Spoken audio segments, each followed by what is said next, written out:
আজকে তোমাদের সাথে একটা স্পেশাল রেসিপি শেয়ার করব, সেটা হচ্ছে ফিশ ফ্রাই। তবে হ্যাঁ, ভেটকি মাছ দিয়ে বানাবো না কিন্তু, কারণ ভেটকি মাছ দিয়ে খুব একটা পকেট ফ্রেন্ডলি হয় না।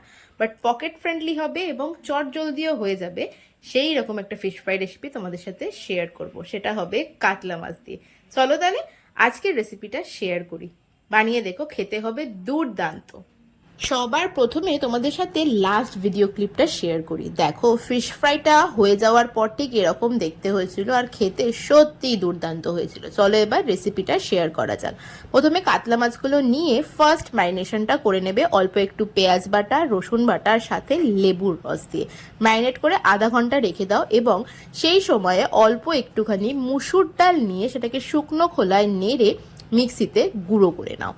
তারপরে চলে যাব সেকেন্ড ম্যারিনেশনে। সেখানে দিয়ে দেবে মশলাগুলো, একটুখানি নুন, হলুদ, কাঁচা লঙ্কা বাটা, অল্প একটু গোলমরিচ, আর সাথে দেবে অল্প একটু 1 চামচ মতো টক দই দিয়ে সেটা ম্যারিনেট করে 1 ঘন্টা রেখে দাও ফ্রিজে। ম্যারিনেশনটা কিন্তু ভীষণ ইম্পর্টেন্ট। তারপরে কড়াইয়ে তেল গরম করে মুসুর ডালটাকে মাছের মধ্যে কোটিং করে নাও ভালো করে এবং সেটাকে ডিপ ফ্রাই করে নাও। ফ্রাই করবে কিন্তু একদম হালকা আছে, আর যেন জোরে কোনোভাবেই না হয়। তাহলেই কমপ্লিট হয়ে গেল ফিশ ফ্রাই।